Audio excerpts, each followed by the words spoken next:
Hello, everyone. Thank you so much for joining in. Today, we're going to be talking about Robert Altman in our session of filmmakers and the films. And Robert Altman, as we all know, is someone who is known for subverting whatever is obvious. So, let's take it away, sir, please.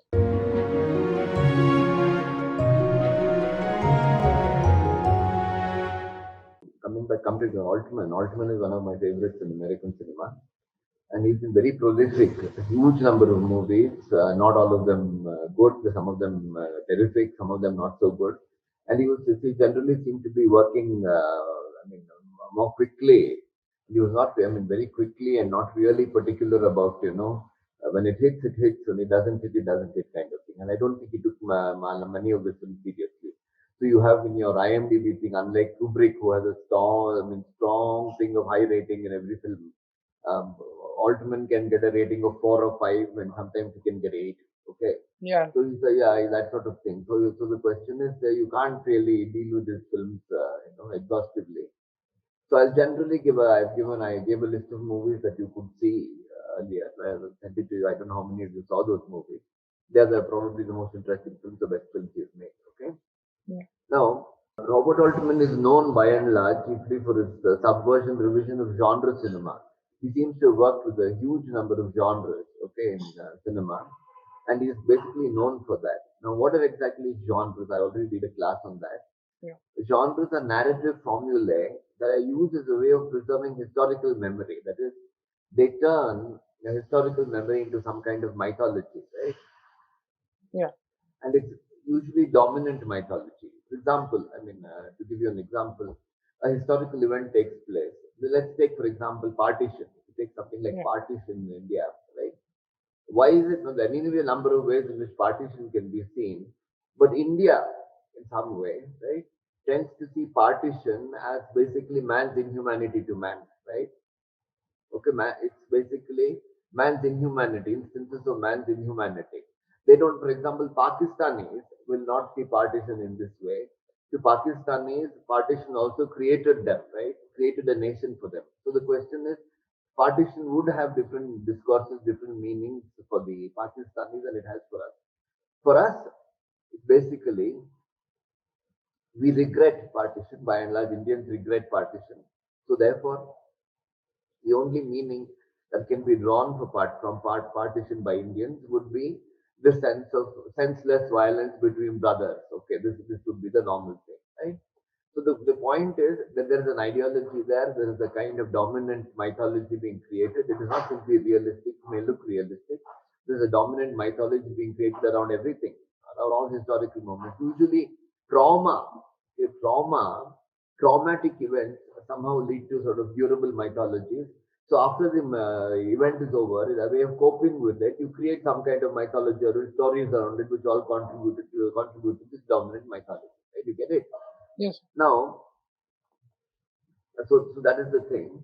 Now, the question that the genres are also based on preferences of the public in some way. Some of the public would prefer thrillers, others would prefer westerns, others would prefer musicals, comedies, that sort of thing, right? The formulae which they support, the formulae which they appreciate, are all dependent on audience preferences by and large. Okay, and these audience preferences are also based not simply on also based on their view of life, on their view of. So the question is, this is the way it goes, right? Now, by and large, genre film cinema is opposed to art house cinema. Okay, genre is formulaic, right? Art house cinema is non-formulaic. So by and large, art house cinema corresponds to what is called the unique art object. There's really no such thing as unique art object. But what happens is that ever since the 19th century, when the valorization of the artist and all that took place, there's a great premium placed on the unique art object. So if you look at the history of the Oscars, for instance, you will not find genre cinema featuring very much in the history of the Oscars. Hitchcock, I think, considered one of the greatest. So his Vertigo was nowhere, right? So he wouldn't have got an award at all. Okay. It will be Rebecca, which really doesn't feature in this his standard Hitchcock fare, which would be John Ford, Hawks, Nicholas Ray. All these are people who are actually basically people who worked with genre cinema. They will not. You will not find them winning best film. I think Chinatown may be the best American movie of the 1970s. It was not would not find a place. Godfather is not actually a genre film. It's more epic scale. The epic is favored drama, and the epic is favored in this large scale thing, dealing with long stretches of time and that sort of thing. Could be favored. It's the same thing with you go to Cannes, you go to Venice or any of these film festivals, you will find that art house cinema is valorized, genre cinema is not valorized. Okay, is not really held up. But the point is, in most cases, American cinema, for instance, the greatest cinema in film history will tell you all about American genre cinema. For example, William Wyler's, what is the William Wyler film which has won a huge Oscar? I think Ben Hur is one of them, but Yeah, there's Ben. one more Wyler other film. I forget the name. He's dealing with America, law, big picture of America. You won't find that anywhere in the history of American cinema, but it is very very important in the Oscar thing.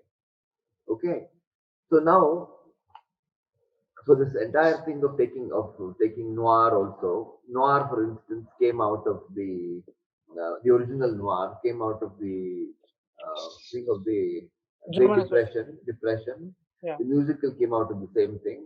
So genre it's a way of noir came out of the depression because it was what is noir, American noir about generally? It's about ordinary people engaging in crime, getting involved in crime. I mean, their moral listing. I mean, it's a kind of dark thing when you talk about the depths to which ordinary human beings can sink, right? That's the basic thing. And because it came just after the depression, and depression would have seen all kinds of things happening, right? When people are in straitened circumstances, they engage in all kinds of things, right? The musical was like a kind of antidote to some kind of way of dealing with the trauma of the depression, right? It was created as some kind of escape, right? So the question is also in the musical success. A lot of these musicals are based on money. Money is a key issue even in the musical. If you remember right? You look at, for example, if you look at something like what is this? Something like Bandwagon. If you look at Singing in the Rain, they are later musicals. The earliest one would have been 42nd Street. The important thing is success. Important thing is scoring at the box office. This is very important in these musicals, right? The later musicals are something else. Now, the question is, this just again proves to you the important musicals came much later in the 50s and all that, in color and all that.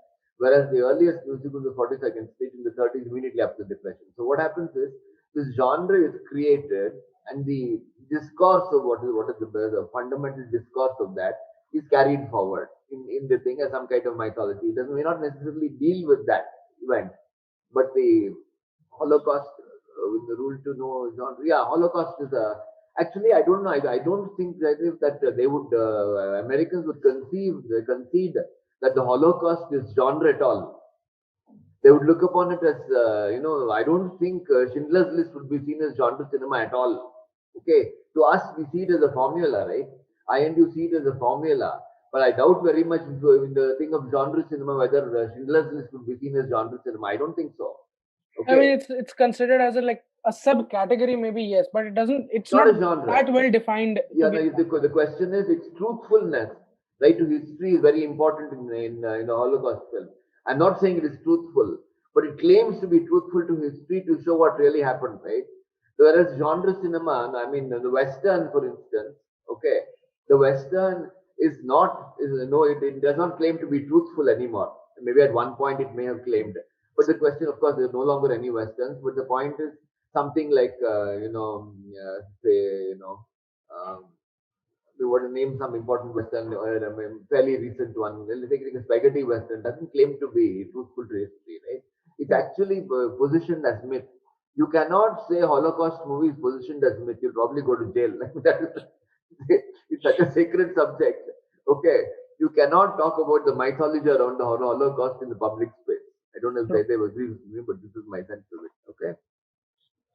So the question is that it claims to be historical, it claims to be, so that is why it gets Oscar. So it's not really an exception. Okay.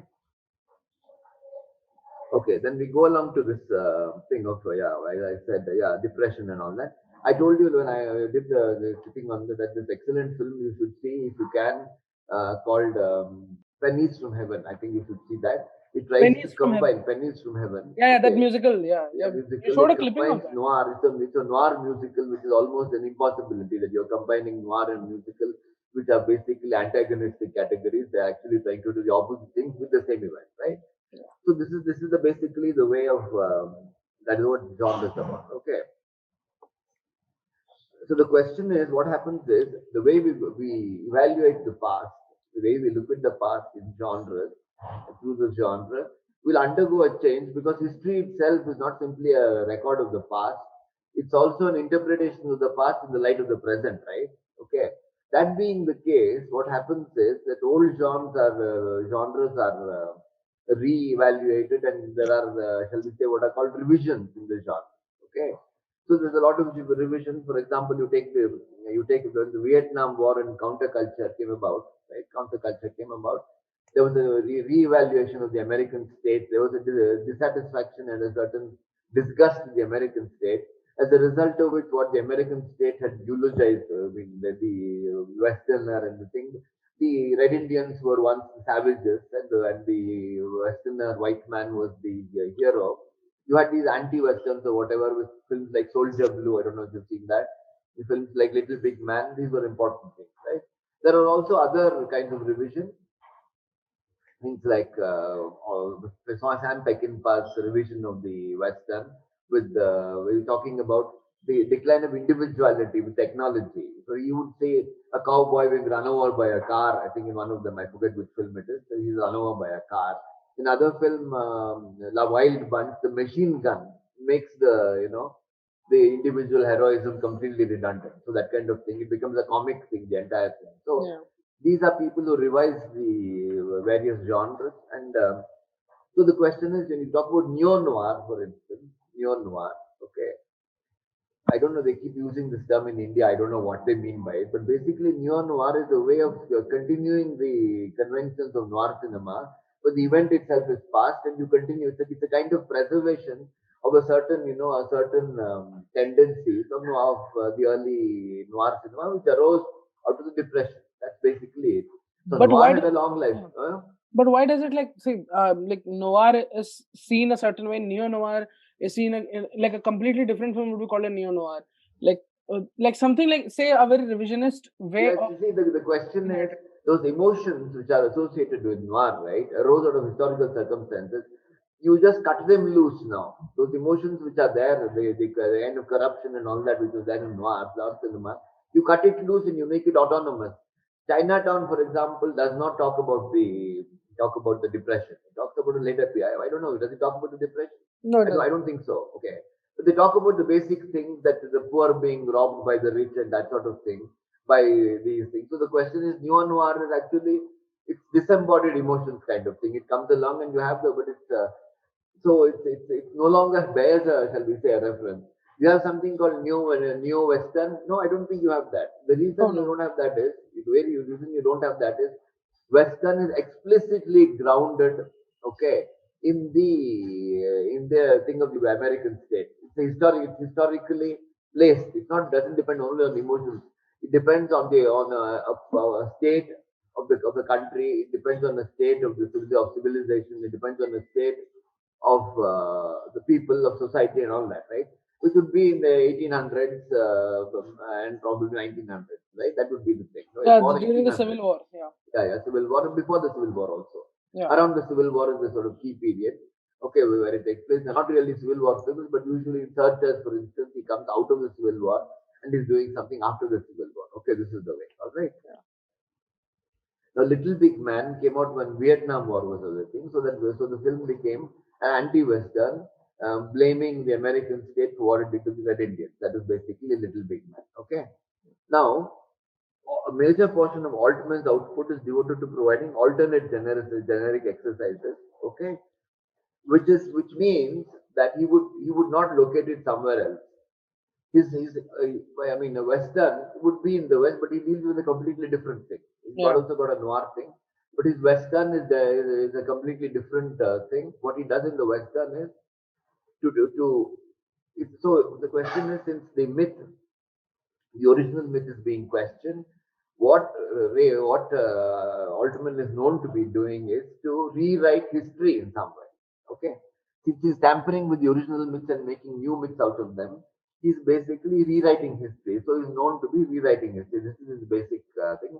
And the films I deal with are all that. It's certain myths, certain mythologies, how he deals with mythologies, how he subverts them in some way. Okay. Yeah. Then we go to the next one. I'll talk with this now. We'll talk about his first film, MASH. I don't know how many you've seen this movie, MASH. I didn't recommend that. It's not one of my favorite Altman films, but it is It's the one of the one most which popular. it's a it was hugely popular. I don't know if it still survives its popularity, but it was hugely popular. It became one of counterculture big comedies and satire, anti-war satire set in the Korean War. Okay, it is seen as an anti thing in Korean War. It's about three surgeons played by Tom Skerritt, Donald Sutherland, and Lady Gold. They're heavy drinking types, prone to chasing after women, but they're excellent surgeons. Right, that is the thing. They're very good surgeons, and so the film is basically about them. The question is in war, or all three are surgeons. Okay, it's an anti-war film basically, but it's a strange anti-war film because the enemy is never shown. The enemy would be China and Korea. America actually lost that war. The Korean War was lost by America and South Korea. So why has he set this film? Why has it been set in Vietnam? Well, why not in Vietnam? Why in Korea? Because it was made at the time of Vietnam War, right? You think the film could have been set in Vietnam War?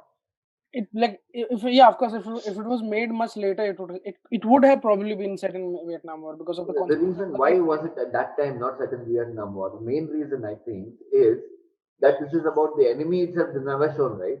yeah. Which means the enemy has been forgotten, right? The enemy was shall we say, strong, too much of a strong presence when Vietnam was going on, war was going on. The Viet Cong, the thing, the way America was faring in the war, you can't very well show, couldn't have very well in the 70s shown the Vietnam War and left Without the showing the Viet Cong enemy. out of it and dealt only with hospitals, right? I Yeah. mean, I'm talking about the film as it is made. Here, you don't even know whom they are fighting. You just see blood on the operating table, right? You only see blood on the operating table. These soldiers, the doctors are having a good time. Generally, but they are excellent doctors because what happens is you're going to make fun of it. You can make fun of. They make fun of authority, okay? Yeah. Especially the church, Christian authority, and the kind of the chaplain and all that. The other doctor and Sally Kellerman and all these people, right? Robert Duvall and Sally Kellerman. The point is, they can't make fun of, shall we say, their capacity to be doctors. Okay, that is taken very seriously. So what happens is that the irreverence, it's a very irreverent film. So, and one of the important things which Altman used in that film is overlapping dialogue.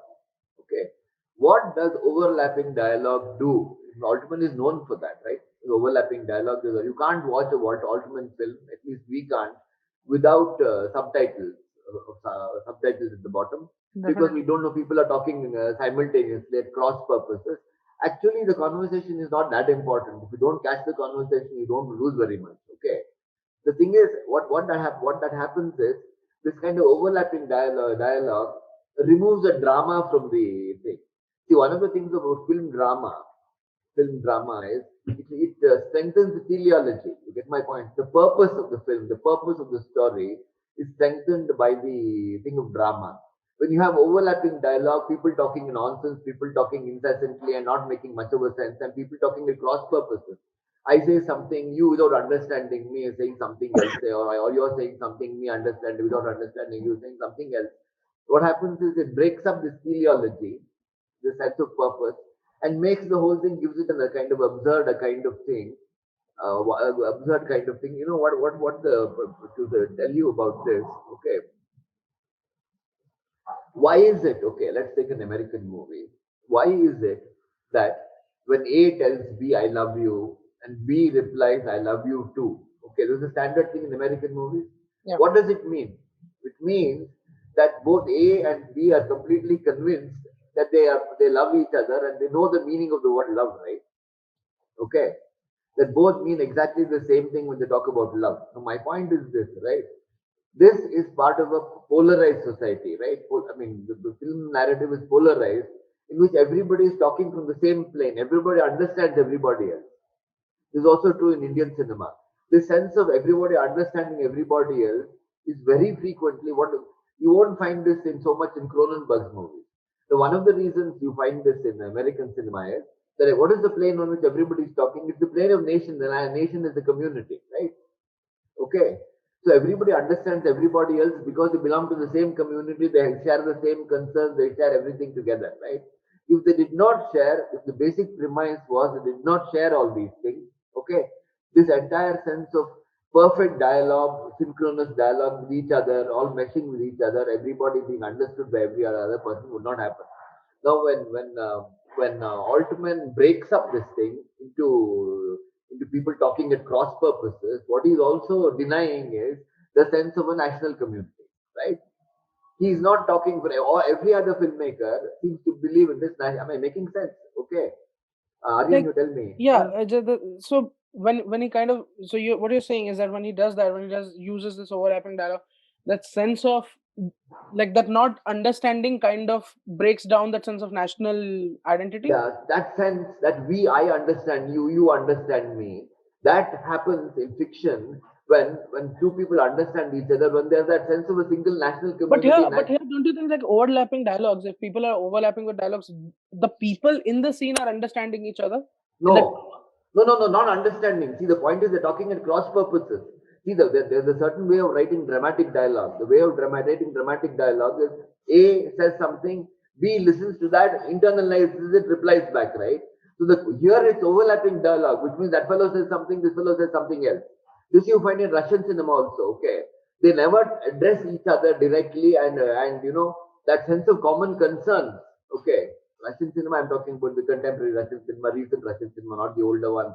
It was there, the sense of a national community was there in the Brezhnev era. It is not there today, okay? The point is, it is this sense of, people talking at cross purposes. You say something, and even as you're saying, if I reply something, I'm not waiting for you to finish your talk. You remember that? You remember, get me? Okay? I'm just saying what I want. You are saying something, I'm saying something else, third person is saying something else. There is no sense of them understanding each other. Okay, that is the basic thing. So the question is, but of course it doesn't matter. So it would cause problems if the conversation was very important, but the conversation is not dramatic. In Godfather, that is not the case. The Godfather, all part of, even if it's anti, if it's this American dream soured, there is still a sense of some single community. Okay, single community which is which the collective dreams of which have soured in some place. You get my point?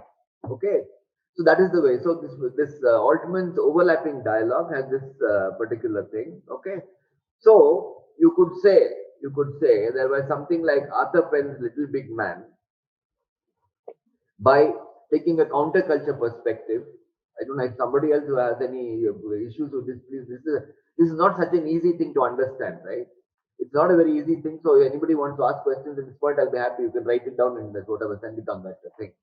The thing about something like a counterculture western, where you simply reverse the thing by making white men bad and red Indians good, is making a shall we say contrary claim upon history. They are saying history is really like this. They are trying to perpetuate an alternate mythology, right?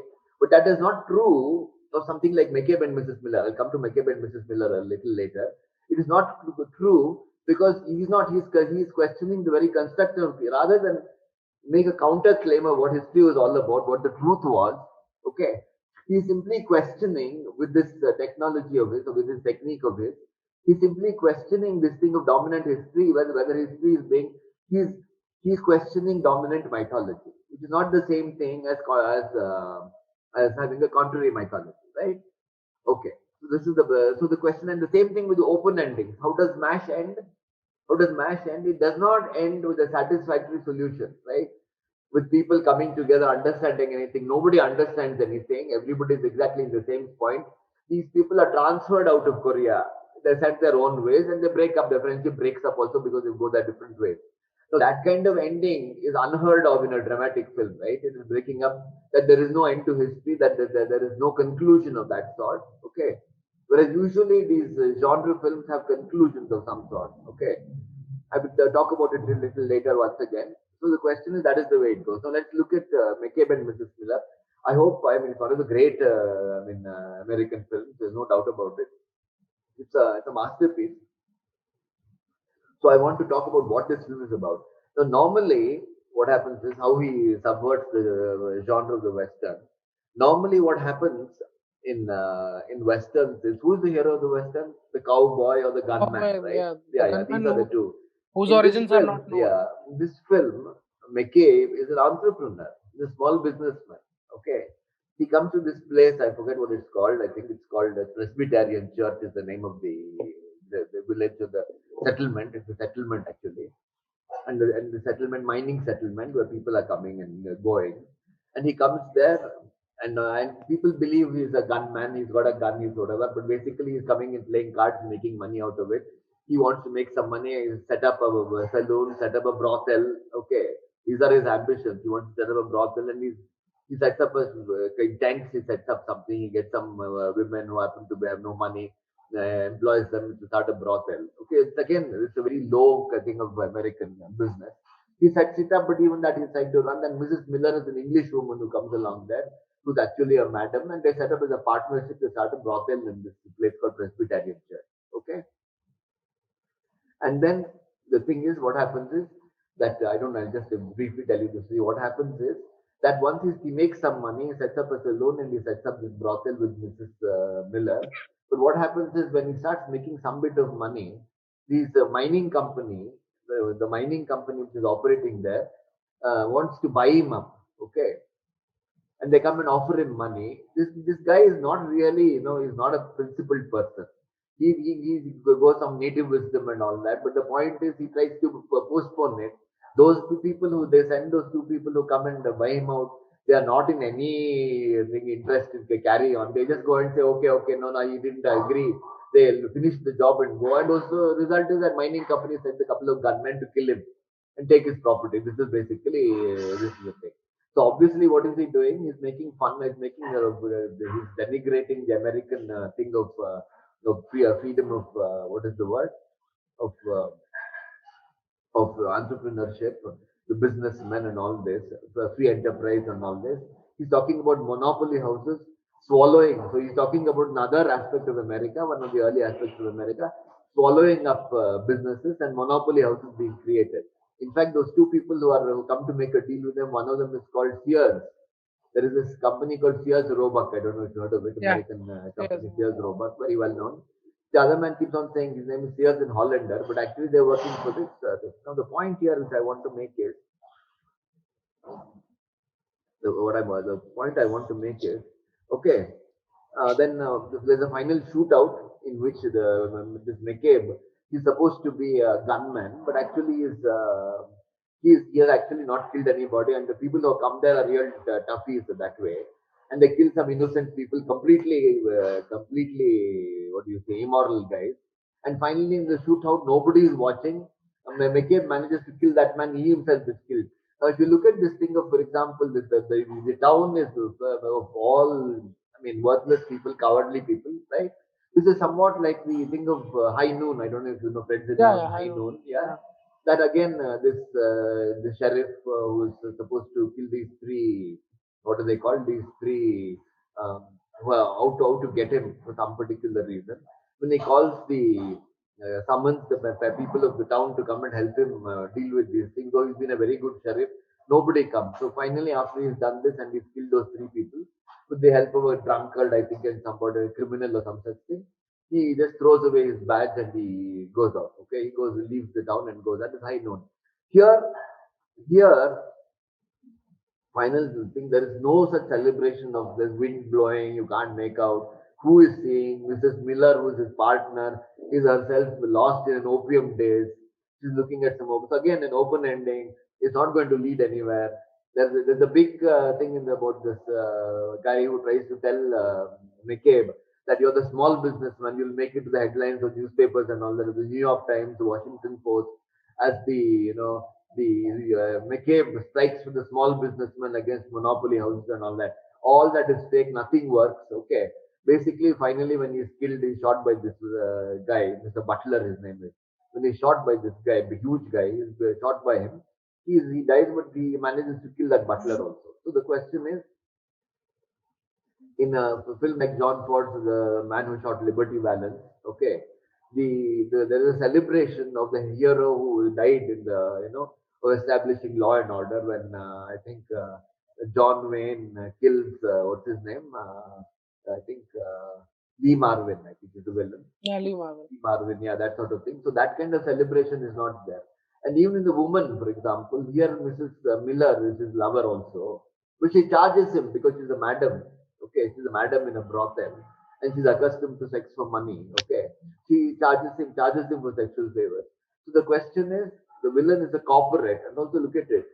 He may have killed this Mr. Butler, he may have killed the other guys, but the point is that who he is fighting against is a corporate mining company, and whatever happens, whatever the politicians, whatever happens, that mining company is monopoly capitalism. Okay, it cannot be defeated. This is basically it.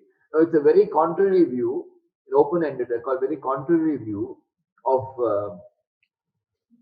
American Western, American history, American thing, from what even the the anti-Westerns give you, what the main Westerns give you.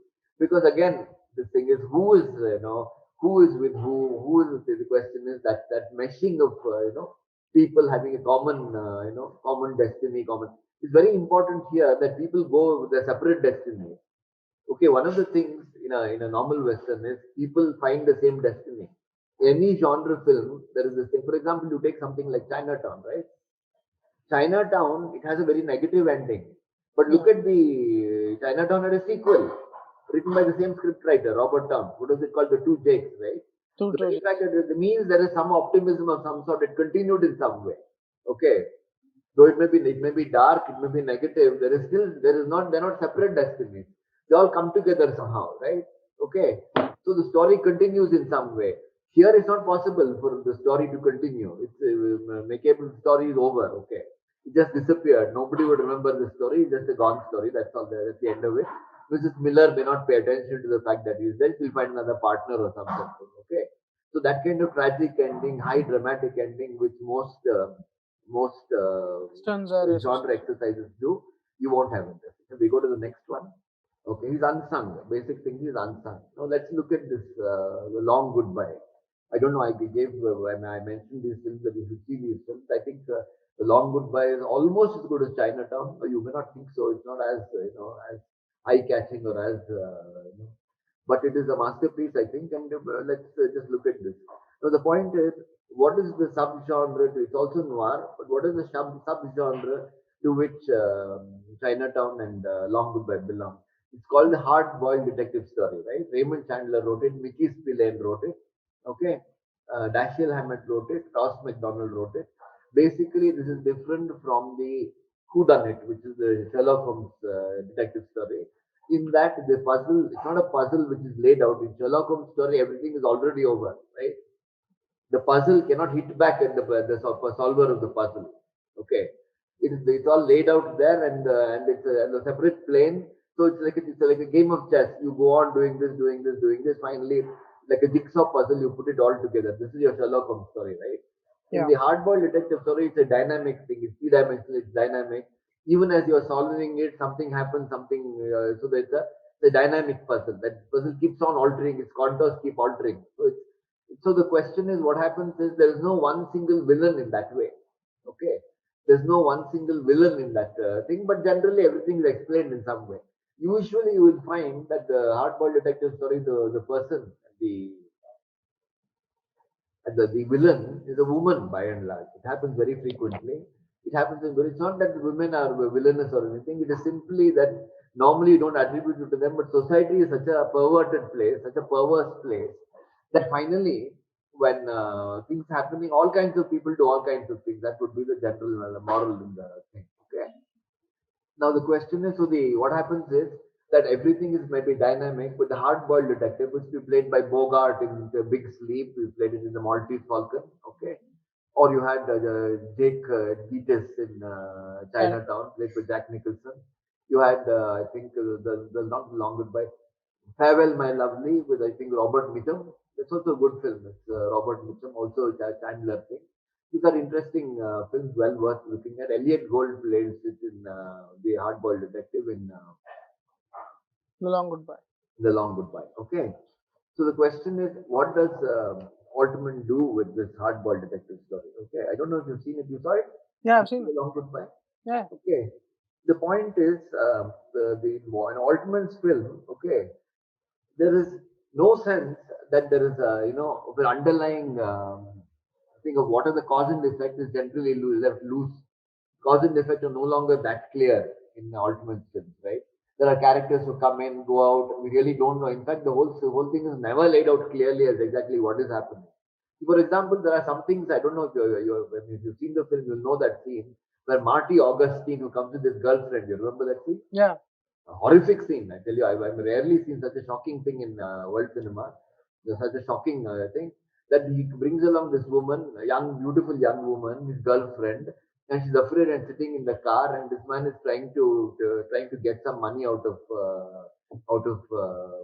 Philip Marlowe, the detective played by Elliot Gold, and that girl comes because she's frightened, sitting alone in the car. She comes there, and this chap says, "Oh, how beautiful she is! Look at her, look at her face, look at this," and says, he's threatening this guy. What's his name?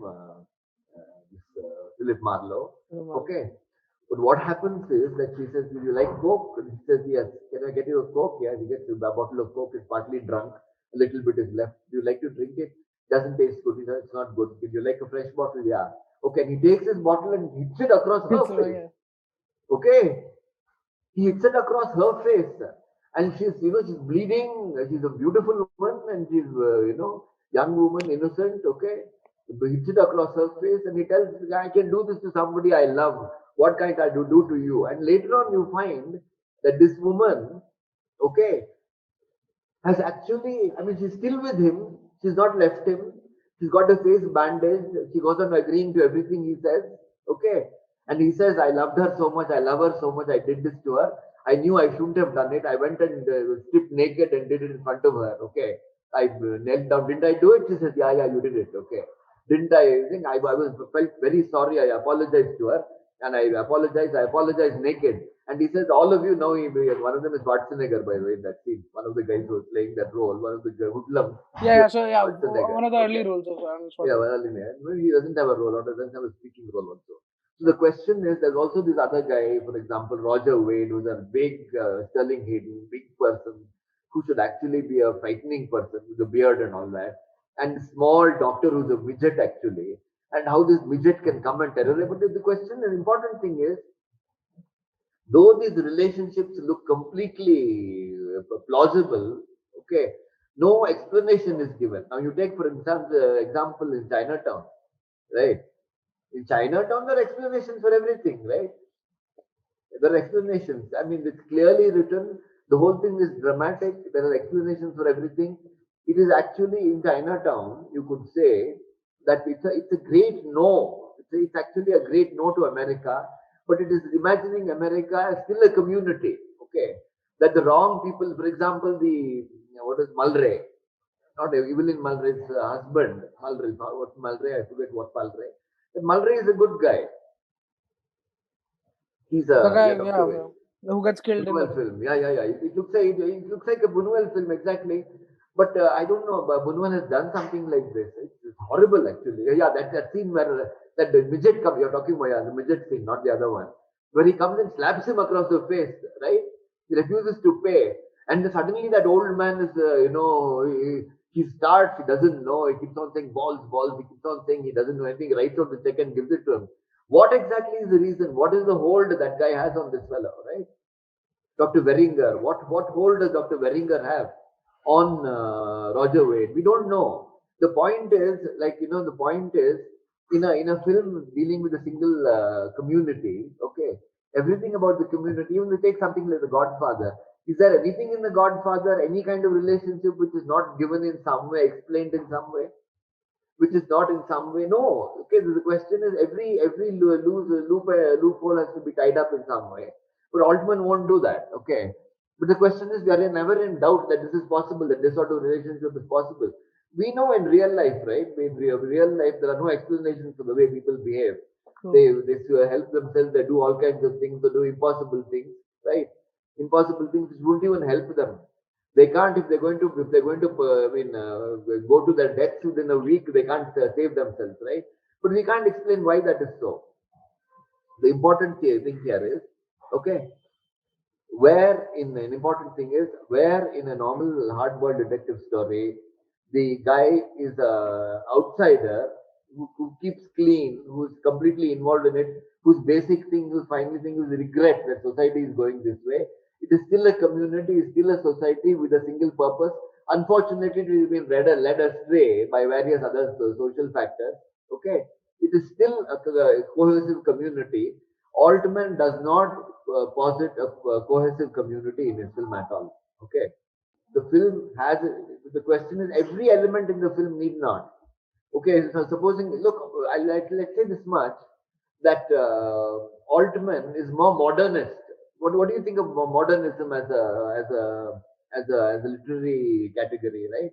Modernism doesn't explain things; it leaves deliberately things loose, right? Deliberately, like for example, you take something like Beckett. Look at somebody like Kafka. Okay, look at Kafka for instance. What are Kafka stories? Are there explanations?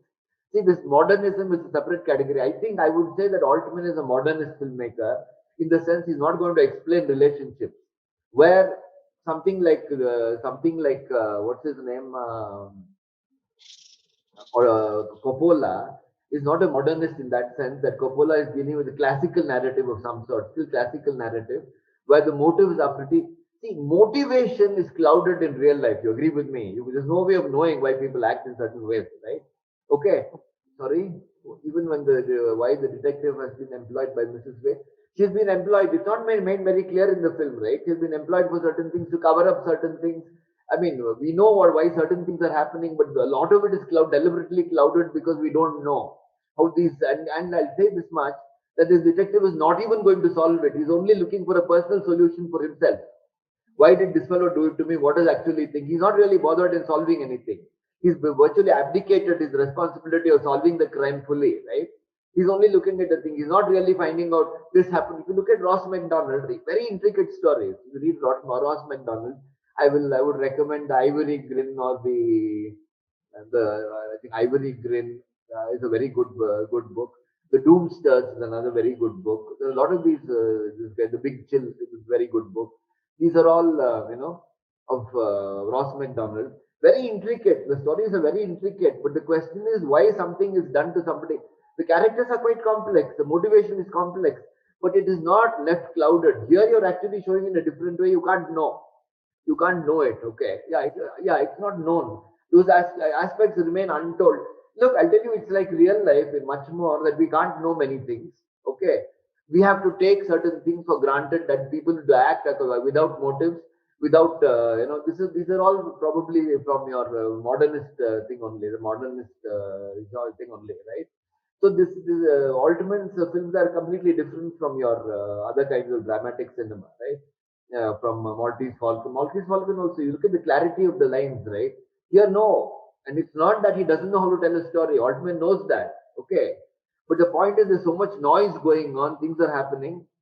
It is left to the audience. Actually, you're not even required. See, there also I disagree. You're not required to supply these motivations. We don't know. Like in real life, okay, when you're dealing with other people in real life and you're having things with colleagues and that sort of thing, we don't know why people behave in self-destructive ways. We don't know why people behave in malevolent ways. Okay, we will simply say he's an asshole or he's something. He'll say that curse him or some such thing, right? But you will not actually try to go around finding motivation. This classical narrative thing of motivation, that everything has to be clearly motivated, is completely destroyed by Altman. Altman won't do that. Okay. There is no explanation for why Roger Wade, the relationship between Roger Wade and Dr. Verinder. Okay. There's no explanation. In the original, I think in the original Chandler book story, it could be there. There would be some kind of thing. So I don't know if Verinder is there. Seems like a Chandler character. I'm not too sure about. This man has introduced many other characters.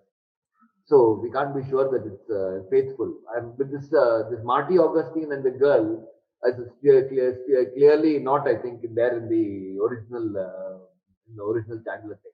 So what he's doing is he's breaking all these things. Okay, he is no longer a person trying to right society. Okay, lead it back into a community. That entire thing of This is a community. We need to do justice to it. We have to stand outside if necessary and bring justice, which is there in the original thing, which is there in Chinatown as well, right? The anger, the thing which Jake Gittes shows, is actually some sense that society is being led astray by rich people, right? That is not the sense here. Society has gone on its own way. There's no way of understanding at all. We no longer even represent the communities the way Altman would go about it. Yeah. Popeye is a very interesting film. It's I don't know if you've seen these things. Popeyes don't have a continuous story at all. There's some short snippets. There is some alien creature, and there are all kinds of things into it. Okay, you bring all kinds of things into Popeye. It never has a continuous thing. It doesn't have a world. It's basically short snippets of cartoons. It just goes on and on. Bits of cleverness, bits of this, bits of parody, that kind of thing. It's almost like Tom and Jerry. You can't. Is there a world in Tom and Jerry? We don't know. Okay, we just know about these things which keep going on all the time. So Popeye is a bit like that. What Altman did in Popeye was to actually create. You should see this movie. I mean, I don't know if you've seen this Popeye. No, sir. It's not one of his successful films, but it's a masterpiece of intelligence and that kind of thing. What he has done, he's created a whole world around this place called Sweet Haven. It's got a national anthem which looks like the Star Spangled Banner. It's got everything. It's got all this wimpy. It's got all this. Okay. The point is the kind of jokes, the comedy you have here is I didn't mention that in the thing. You have Popeye is coming to the Sweet Haven, it's called the name of the place, and he finds a boarding house which is owned by the oils, olive oil. You know where the olive Yeah. oil, played by Olivia. Shelley Duvall. Okay, Yeah. olive oil and the oils, brother, castor oil, and somebody else, the oils, OYL. Okay, he comes there and he's coming looking for his father, Pappy. He's looking for Pappy. Okay, and he's got a photo frame. He puts it on this thing, and then you look at the photo frame after he kisses the photo frame, which is his father is looking for his father. He kisses the photo frame, and what is there? It's not a picture of the father. It is me, Pappy, is written on that. Okay, it's a blank photo frame. There's no picture. He doesn't know. Okay, it's got me, Pappy, written on it. So there are all kinds of things here. I mean, it's that whole thing, the politics of that place. There's a tax collector, and there's a villain. Bluto is the villain who's actually collecting money, and actually the person who's collecting money, all the whole thing is Pappy himself. He's actually. So the question is, it's a very subversive thing of this cartoon strip. And yeah, I think you should see this because it's one of a kind. I don't think it works. It works brilliantly in parts, but doesn't work at all in other parts. Things fall flat. The jokes don't work.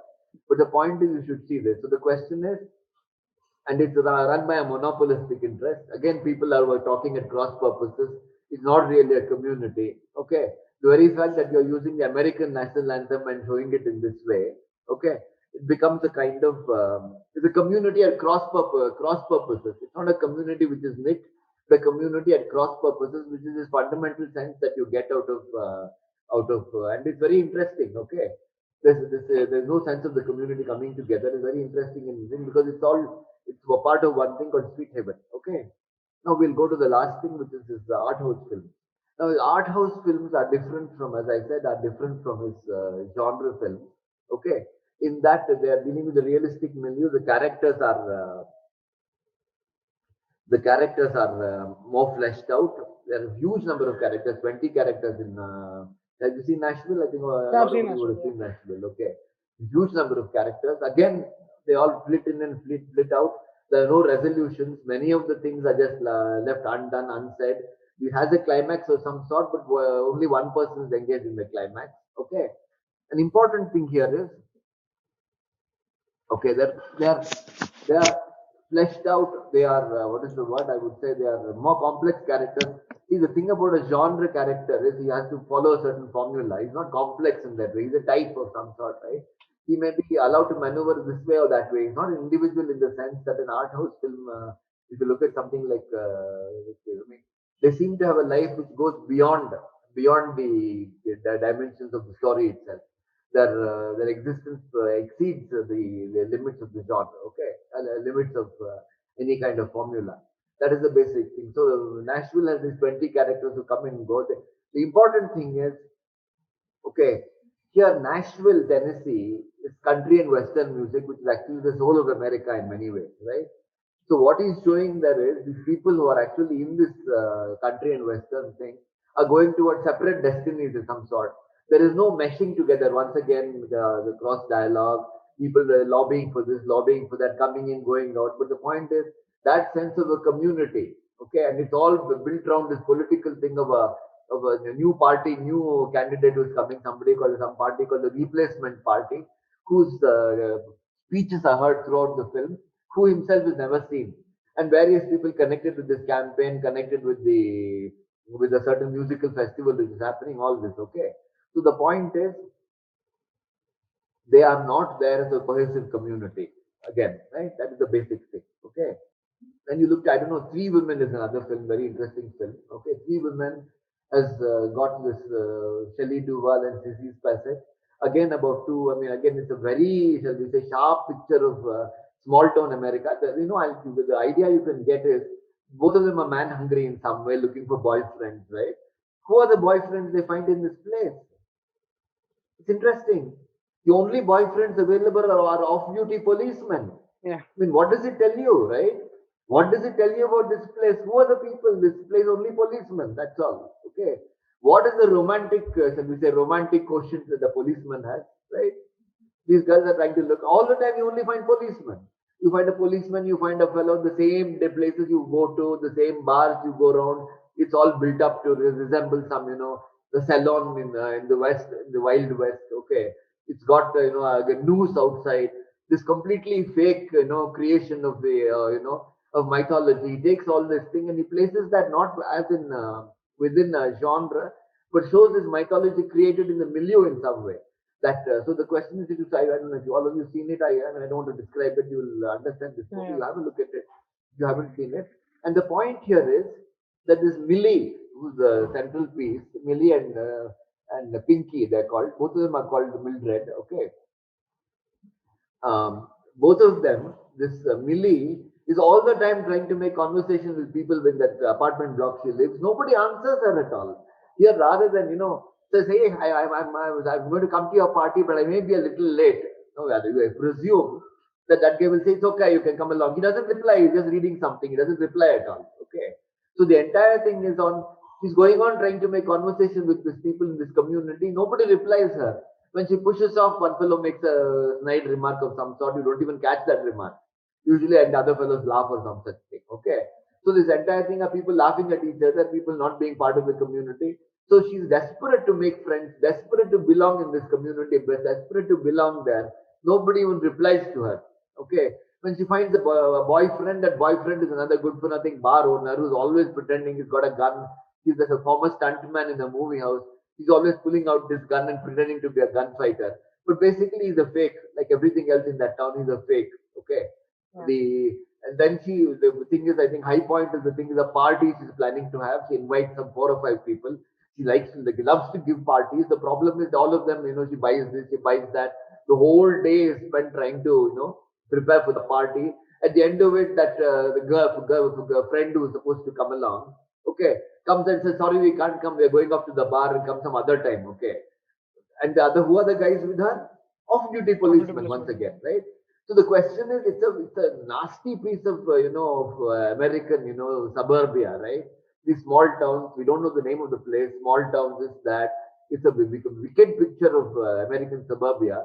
And the point is, this girl is all the time, living in something, dressing in a certain way, buying this, buying that, some prawn cocktails or something else, tomato juice with something, buying this, adding this, and this little girl, the other girl who's trying desperately to be to be part of her, to follow her, to mimic her because of her hero. Treating her as a hero. And then something happens. She tries to commit suicide. But I found it very interesting that that girl has a father and mother who come and visit her. I don't know if you saw this film. Father and mother who come and visit her, but this girl denies that they're a father and mother. They go on pretending that the father, we don't know exactly. Their Altman doesn't even tell you whether they are really the father and mother or not. Okay, but I think there's a mistake in that film, which is that she has a dream sequence, right? That dream is shown, which means that Altman has access to her inner state. If he has access to her inner state, how is it he doesn't know whether they're the father or mother? Is that valid? I don't know. I'm not so sure about it. But I think this is a film which works brilliantly in parts. But I think it's somewhat, goes off into yeah, change identity. Yeah, one really doesn't know why that happens. Okay, I mean it's yeah, that water overlap. I really don't know what to make of this. I think what I believe is that Altman was trying to mimic European cinema at that particular point. I think a lot of Bergman kind of stuff is there. Some cruelty of the Bergman kind is there. I don't know, America, Bergman is highly regarded, but I would rate Altman a more interesting filmmaker and a more significant filmmaker, though he doesn't make such, yeah, look, like Bergman, yeah, I don't know. But the question is that I don't know, this Bergman is a big thing here, so the question is how kind of Bergman elements will be put in. Woody Allen was a great fan of Bergman. So it's Yeah, possible that a lot of American filmmakers feel, that Bergman is impeccable in some way. Okay. Bergman is modernist in the sense that he also leaves his motivation clouded, but not in this way. He doesn't use Altman's way. See, Altman is basically dealing with American society. He's not really interested in the psyche of the human psyche. He's not interested in those things that Altman and that Bergman is interested in. But it seems to be that in this particular film, he has somehow got into this Bergman territory. And I look upon this film, though it's an excellent film, it's a little what do you say? It's not entirely satisfactory in the way it's resolved and the way it goes about it. But it was the very first Altman film I saw. I was stunned by its use of landscape, by its creation of the milieu, which is not there in the other Altman films. Okay. yeah, So having said that, I will stop here. And I'll take questions, please. Any questions? yeah. Yeah, okay. I've answered this about the Holocaust. About I hope The that Player, also an anti-Hollywood film. thing. Yeah, the The player. Player. I don't. I mean, look, Altman made his best stuff in the '70s, right? His later stuff, even something like Shortcuts, I'm not very fond of. And I think he got more and more bitter. He became more and more bitter in some way, and he developed a certain, shall we say, probably natural. He developed a certain loathing towards the American stock characters. He seemed to sort of hate his characters. The kind of, he was always highly critical, but the point is the kind of loathing with which he looks at characters in something like Shortcuts. You don't have that in his early films. There is still some acceptance in movies like Nashville. Okay. But his later films are extremely negative when they're dealing with Americans. In that film, in the film, which is it? I think Shortcuts. He has, I think, what's her name? The woman, leading actress. What's her name? Julianne Moore. There's a Yeah, scene in which he spills wine on her skirt or something, and she wants to take it off and wash it because guests are coming. She takes off her her skirt, and she's not got nothing on underneath, and she goes walking around the house all the time trying to clean up the thing, and husband is there. I mean, I don't know why he should have exhibited this woman like that at all. It's actually, in my view, very humiliating way of treating an actress. I don't know how they took it because he's a very big guy. Altman became a big legendary figure. But I think in these later films, some of it is quite intolerable. You can't, his bitterness is completely, it's unbearable, his bitterness. But I would look upon his best films made in between in the '70s would be his best films. Okay. And I think later on it got worse and worse. The player, I'm not very happy with it. I look upon a much better Mash is a little criticism. bit misogynist. Which one? Mash. Also not one of my favorites, but the ones I've dealt with are probably my I favorite. mean, it's like it's not the film that was like Anjan, if I may say. Like it's not like Mash was misogynistic in its own sense. It was just that the characters, as Yeah. sir mentioned, like No, no, I'm not there were good accusing MASH of surgeons who that. Yeah, chased, yeah. who were like Correct, it correct, was just correct. Yeah. And pervert. that's okay. But MASH, my complaints are other kind of complaints. yeah, Where it's basically, I mean, what is this war movie where you pay so little attention to the enemy? We don't even show us who the enemy is. That means America need not worry about what does it mean. That America's enemies don't matter. Some kind of confidence in America, it can also, but it can also mean that America's own enemy is America itself.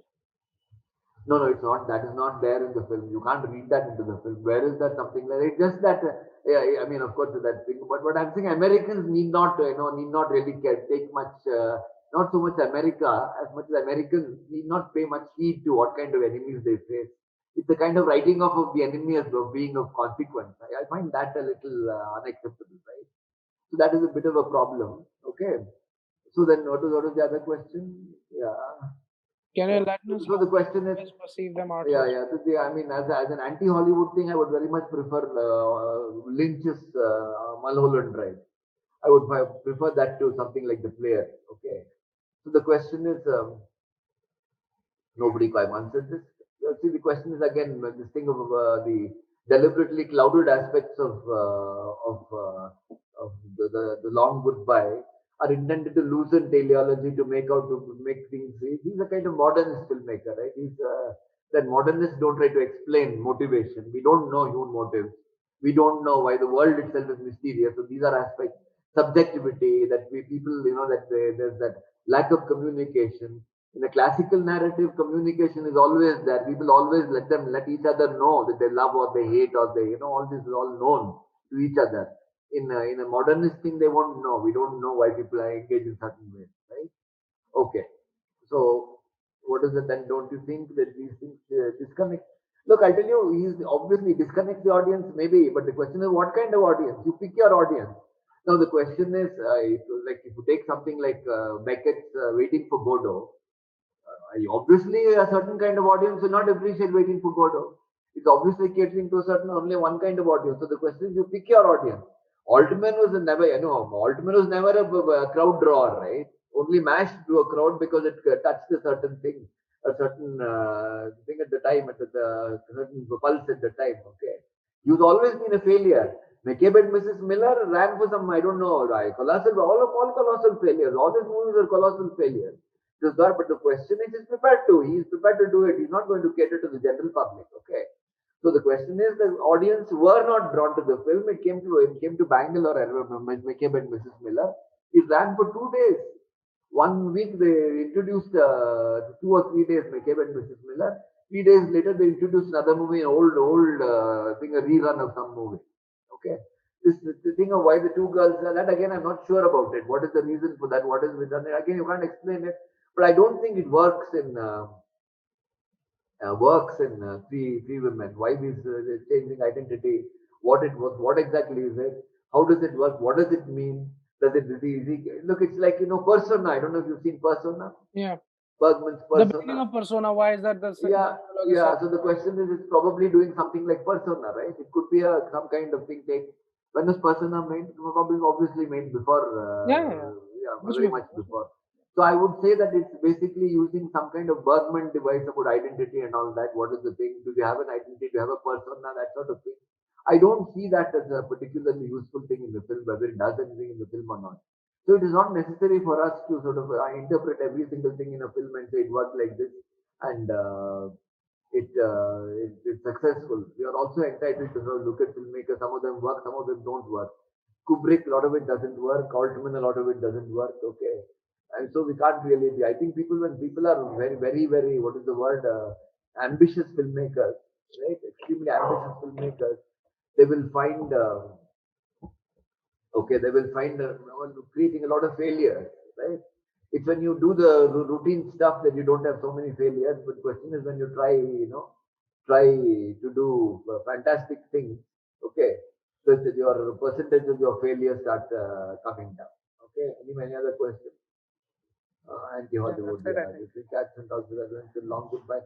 No, I don't know exactly what the cats were doing there. I don't really know. Again, and he uses mash is also a little bit misogynistic. Yeah, how we in the West, what's the term art house? We see, okay, I'll have to come to that last. Okay, I'm not sure about this cat, what it was. I think, look, Altman, like in his overlapping things, introduces noise into his films. I don't know understand what I mean by noise, which means that deliberately, okay, introducing interference. Like for example, life is full of noise, right? Okay, noise in the sense that we don't expect things to work out cleanly, motivation to be known, everything to be known, working on a classical narrative. Yeah, Altman, I think, deliberately uses the thing to create noise so that, I mean, it loosens the causality, it loosens the teleology, it loosens everything, right? That's the basic thing.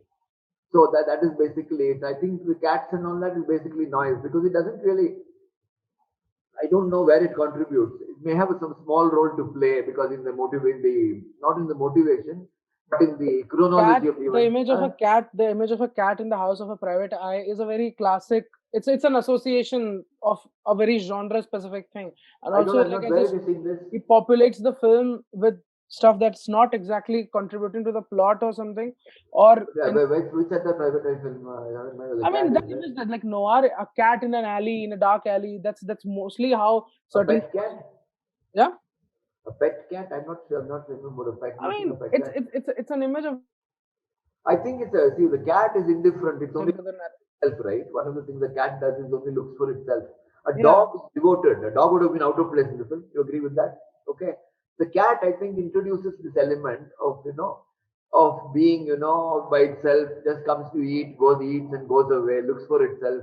And this guy also looks for that. I mean, it seems to be a generally establishing the ethos of the place. People looking for themselves. He also looks for himself like a cat at the end. He looks for his own solution why something happened. He's not really bothered about tying up everything. Everything is generally left cloudy, right? Policemen don't know, he doesn't know. The policemen are ahead of it. Nobody seems to have a final solution. That's the way he does it, right? That is my sense about it. The cat, okay, that is my sense of the cat. Well, why? Tell us how we in the West perceive the term art house film. I think we perceive it a little differently. We perceive it as films which are dealing with social issues in Indian cinema. We take art house cinema, what we call art cinema in India is basically art house. I think the only More than social issues, I think realism. realism, but it has to do is like, would you call somebody like, would you call this thing art house cinema? What is that? Lunchbox, would it be art house cinema? It's, No, it's not exactly art not house be, cinema. no. It's a genre film. It's Question a like rom. Pink It's would a not be, none of them would be. The question is, art house cinema would be art cinema in India would generally be some dealing with some social issues. I think by and large in India, whereas art house cinema in the West are not really preoccupied with dealing with social issues. What are the social issues? For example, that three women. What is the social issue? No, we don't know, right?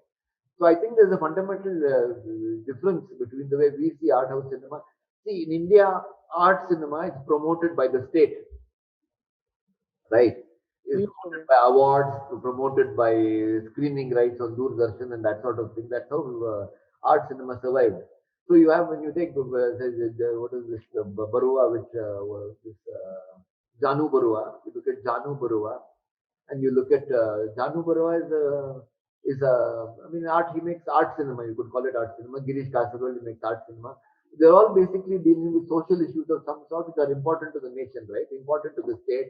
They have to deal with it, like insurrection, like patriarchy. I mean, these are the fundamental issues, right? So the question they will do that. This is not the way the West understands it. In my opinion, if you ask me, in my opinion, the only art house filmmaker who would be accepted in the West as art house cinema would be Satyajit Ray. Okay, Satyajit Ray was not preoccupied with issues. Okay, I think even Ghatak, but Ghatak is probably because the kind of his The context that he places. yeah, and I think Adur, his early Adur could have probably been art house cinema, Elipatayam and all that. John Very difficult Abraham. to say Elipatayam, yeah, Mukhamukham. Okay, you can't very well say Mukhamukham is dealing with social issues. You can't say Elipatayam is dealing with social issues the way Ankur is dealing with social issues, right? It's very different. So I think that what you call art house cinema, when art house is not a term you use, you call it art cinema, right? So art cinema in India is basically social conscious cinema, socially conscious cinema. Mrinal Sen would be art cinema, right? Satyu, MS Satyu would be art cinema. Garamava. Yeah. Benegal would be art cinema. Govind Hilani would be art cinema. Okay. Whereas your new Anurag Kashyap, all these would not be art cinema. They are basically Excuse me, sir. commercial cinema, but not commercial in the old sense. Excuse me, It's sir. new entertainment cinema produced This for is the new age Parthitik. for literate people. I'd That's like what I to would ask say. one question Educated. to Yeah, please. MK Raghavendra, sir. Yeah, please.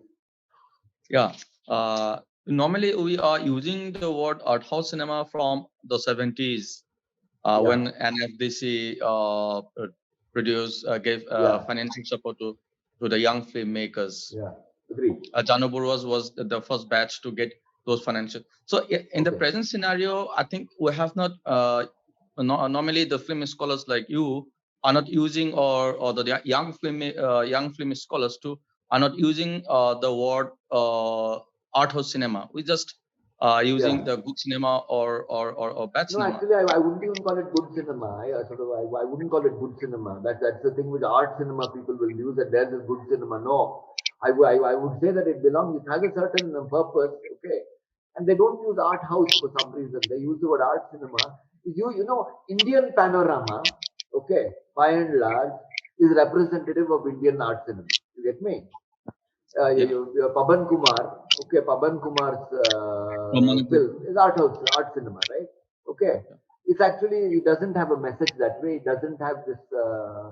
Um, Arivam Sham Sharma is another. I think Imagine them is art house cinema. Okay, it's authentic art house cinema. I'm not. I wouldn't say that about a lot of other movies. I wouldn't say that about. I mean, yeah, it would be accepted around the world as art house cinema, except that technical issues are problematic, but it would be accepted as art house cinema because it doesn't have that kind of social message of that sort, right? He's telling a Yeah. story of some sort. So the question is, complexity is necessary. Characters must be, situations must be complex. So that thing is necessary. Whereas in India, what you said is absolutely correct. That from the 70s onwards, with the NFDC and the FFI, you know, FFC, NFDC thing, they sent art cinema along a certain way of socially conscious thing, and gradually, like for example, Basu Chatterjee was never called art cinema, right? Okay, Benegal was. Basu Chatterjee was called middle cinema, right? Yeah. Because he Sir, was making romantic I films. want to ask you, sir, just uh, Please. at present, it seems that it is the art cinema is not the term art cinema is not used the way it was used in 70s and 80s and 90s. What would That's you what I call just want. Girish Kasaroli? What would you call Janu Barua's new film? What would you call them? See, you have to, I tell you what, see, all of it, all the cinema which is coming today, you take Lunchbox, you take Pink, you take, what is it called, Janu Barua's latest film, you take Girish Kasaroli, you take something like Drishyam, right? Okay. All of them, or you take something like the Tamil film Super Deluxe, okay, Yeah, or you take the Tamil film, which is that one, Kaka Muttai, you take all of them, they're all meant for educated people, literate people, right? yeah, You get me? Okay, all of them are yeah, meant for literate people.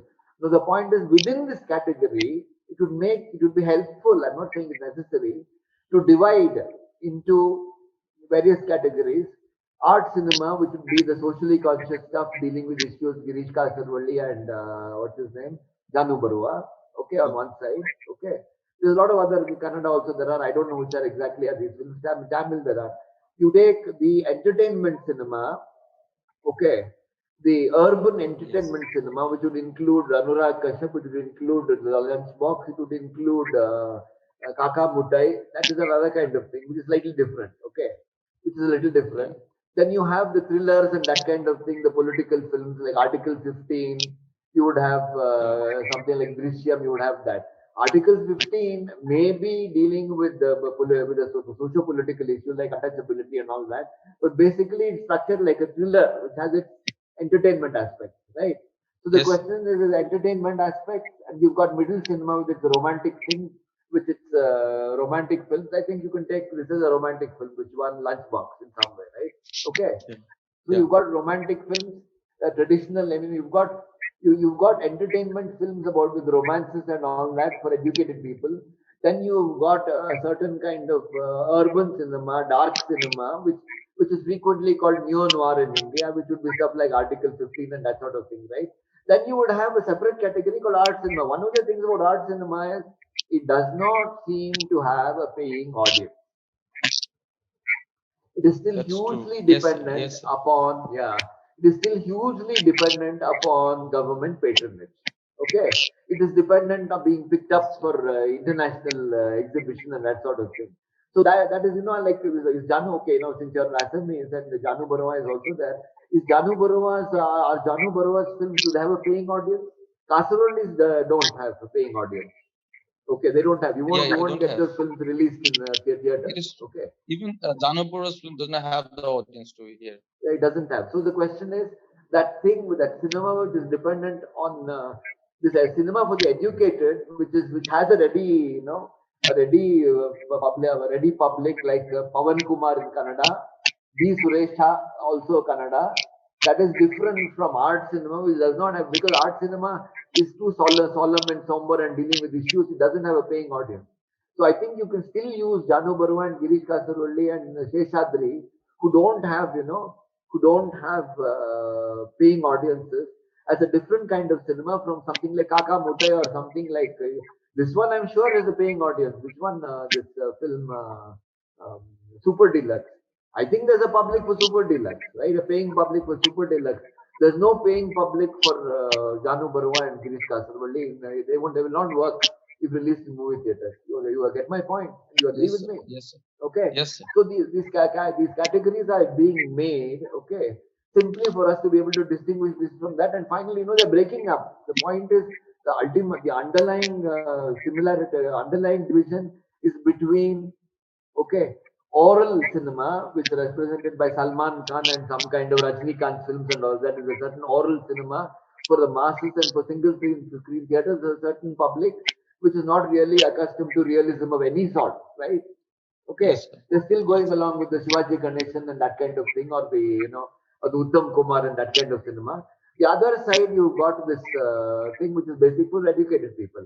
Those educated people is gradually usurping that stage, and even people like Hindi film heroes now are gradually getting into this. Three Idiots is closer to educated cinema, right? It's meant more for educated people, right? It's changing quite a bit. Your Lage Raho Munna Bhai is more for educated people than for the masses in some way. Okay. Whereas Yes, sir. Salman Khan, he seems to remain. So gradually that thing is, but the point is what you used to, once upon a time, you could have said rural areas, B centers, that sort of thing. But now with migration to the cities, it's very difficult to say. If you go to a place like Delhi, I would say Yeah. that your educated people, there's a classification of cinemas, films which are shown in the Chandni Chowk area, and the films which are shown in somewhere in Greater Kailash or that sort of thing, or Connaught Place or one of those areas, right? So the Yes. question, you look at the kind of movies shown here, look at the movies shown there, you'll get some sense. So, but generally, but it will definitely help to be able to classify cinema in various ways to figure out who the audiences are. Now it's become quite confusing. You've got an urban centric thing like Drishyam, which is remade in 8 different languages or whatever. Okay, it wouldn't be possible earlier.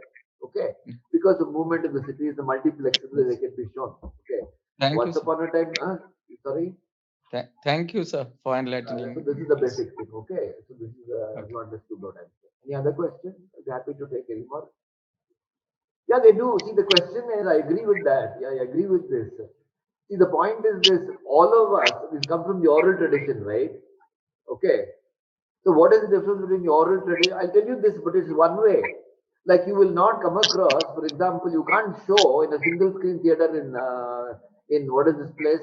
Shall we say Jhansi or Moradabad? You cannot show Lunchbox there. Okay, you get me? Educated people can enjoy Salman Khan because educated people know the epic tradition. The people who live on the oral tradition do not understand the novel. When I say literate people, they do not understand the novel. The novel goes by a certain set of characters, and it is meant only for educated people. But this entire thing is one way. It is possible for me to appreciate the Ramayana, just as it's possible for, shall we say, uneducated people to appreciate the Ramayana. But I can appreciate the novel. Uneducated people can't appreciate the novel. They can't understand the kind of characters in the novel. The Amol Palekar kind of character will not be appreciated by a single screen theater person. Whereas Salman Khan can be appreciated by somebody in a multiplex. You get my point? Are you agree with me on this point? It's That's true. one Yeah. way. Yeah. You Yeah. agree? Yeah. All right, all True. right. Okay. Okay, all right. So thank you very Thank, much. Thank thank you, you. sir. Thank you, sir. Thank you, Thank everyone. you. Thank you for joining in. Thank you.